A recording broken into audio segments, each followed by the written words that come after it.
subhanahu wa ta'ala is the greatest. He does not need your ibadah, does not need your concentration. Allah is not waiting for your charity. Allah's kingdom and dominion does not increase with your dhikr and tasbih and ruku' and sujood. We need Allah. We need Allah. We need Allah.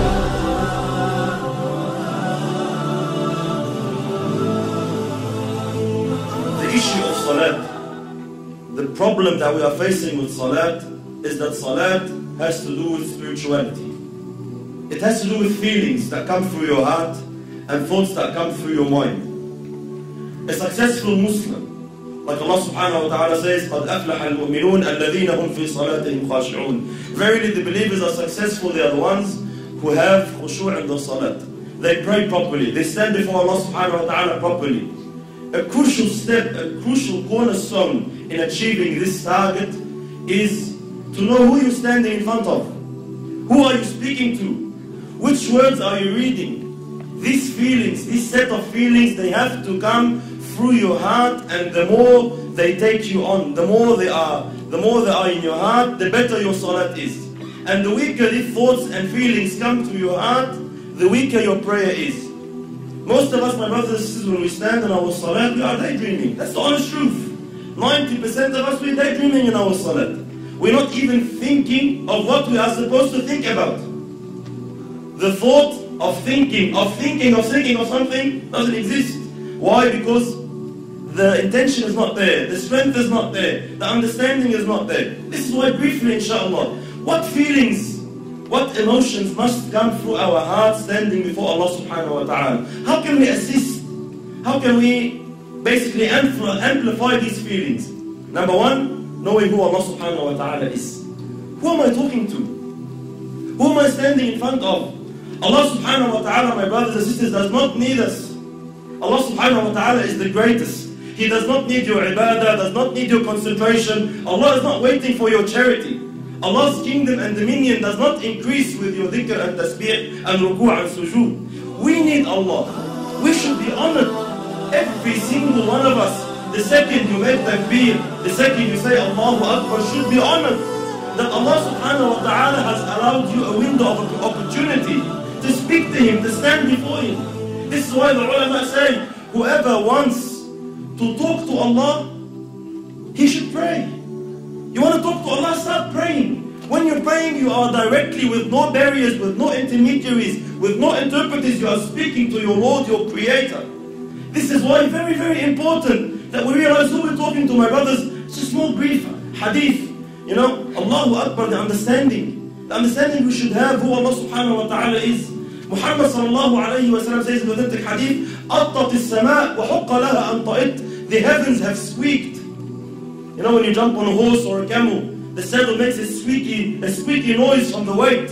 أَطَّتِ السَّمَاء وَحُقَّ لَهَا أَن طَئِتْ. The heavens have squeaked, and they have a right to squeak. مَا فِيهَا مَوْضَعَ أَرْبَعَ أَصَابِعَ. Our Prophet is saying, our teacher is saying, sallallahu alayhi wa sallam, there's no space of 4 fingers in all this universe, إِلَّا وَمَلَكٌ سَاجِدٌ لِلَّهِ تَعَالَى, except that there is an angel who has prostrated his head before Allah subhanahu wa ta'ala.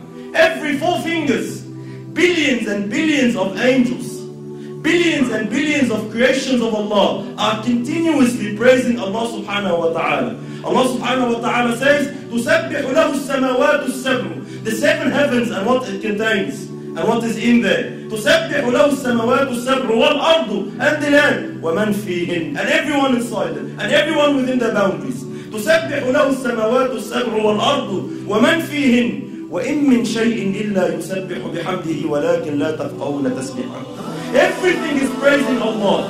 Rock, land, tree, whatever it is praising Allah, glorifying Allah. وَلَكِنْ لَا تَفْقَهُونَ تَسْبِيحَهُ إِنَّهُ كَانَ حَلِيمًا غَفُورًا. But you don't understand, you don't comprehend the praise, you can't hear the praise. But everything is praising Allah. Allah is not in need of you. Allah is not in need of you standing, feeling obliged like most of us. Why do we pray? Majority of us, my brothers, we pray to offload the obligation. Alhamdulillah, I finished my salat. If you come and stand before Allah with this intention, are you unaware that Allah subhanahu wa ta'ala knows exactly what is going through your heart at that stage? When you come and say, I just want to get dhuhr over and done with. These feelings that come to us, we don't say them in public. No one comes and says, Allah, خلصنا بقى, let's pray. No one says that. No one says to his man, Allah, get over and done with, خلص الدور. We say, let's go pray over in my heart. Allah, please, let's go over and done with. This feeling that I'm praying just to offload the burden of salat is not the right feeling you should have. You should be honored, my brothers and sisters, wallahi, in issues of dunya. When we deal in our dunya here, with human beings like us, wallahi, subhanallah, if you stand in front of someone you're afraid of, like a judge in court, or a bully of some sort in Auburn, or a president, a prime minister, an ASIO agent, wherever you stand in front of, what happens to you naturally, without no motivation, without no one to have to give you a 7-step course on how to fear him? Naturally speaking, subhanallah, your heart starts pounding. You feel something. When you stand in front of the judge and he's about to announce the decision whether you'll got 15 years in jail or not, your heart starts pounding naturally. No one needs to give you a course. Why? Because we are aware who this person is. I know who he is. I know what authority he has. I know what he can do. I know what he can decide now. He can wreck my life. And because I know this, naturally the feeling, the emotion comes naturally. The problem is when we deal with Allah, these feelings do not exist.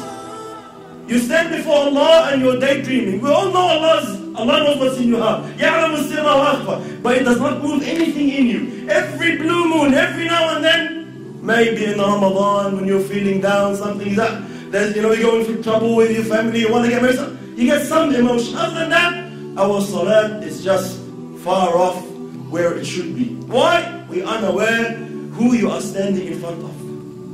The understanding that Allah now subhanahu wa ta'ala has allowed you to speak to Him. Wallahi, my brothers and sisters, wallahi, we see Muslims in this dunya, they get to meet a sinner. Let's say an actor or an actress or a pop star of some sort. And they are so overwhelmed by the fact that they had an opportunity to get his signature or her signature. They're just so overwhelmed. They would say, they'll be speechless. I'm actually standing in front of you, I can't believe it. And they'll be so, they'll be so touched that, he's allowed them 5 minutes of his time. We have these feelings with mashayikh even. Sometimes the super sheikh comes from overseas and we find all the boys and Allah Akbar, I'm giving him salam, I can't believe it. Subhanallah, every time I see such a situation, it always reminds me of Allah. Subhanallah, who is this person? Regardless, all ranks preserved. Who is this person? The Sheikh once said, imagine if you were to meet Muhammad sallallahu alayhi wa sallam, what would you feel? Imagine if Rasulullah said, I'll give you 5 minutes of my time, come meet me. What would you think? Would you daydream? Would you be sitting with Rasulullah thinking of your wife? Would you be sitting in front of Muhammad sallallahu alayhi wa sallam thinking about work? No way on earth. Why? Prophet of Allah is he. You'll be taken. You'll be absorbed in the discussion. But subhanallah, we stand before Allah every day 5 times daydreaming. Why? We are unaware who Allah subhanahu wa ta'ala is. And how patient is Allah? How merciful is Allah subhanahu wa ta'ala, my brothers? Imagine Allah subhanahu wa ta'ala knowing, seeing what's in your heart. He gave you everything. He gave you the wife you're busy with. He gave you the husband you're busy with. He gave you the job you're thinking of. He gave you everything you're thinking about that's distracting you from Him. And He knows that, and He is patient with you. He is Halim subhanahu wa ta'ala. He still accepts you. He still allows you.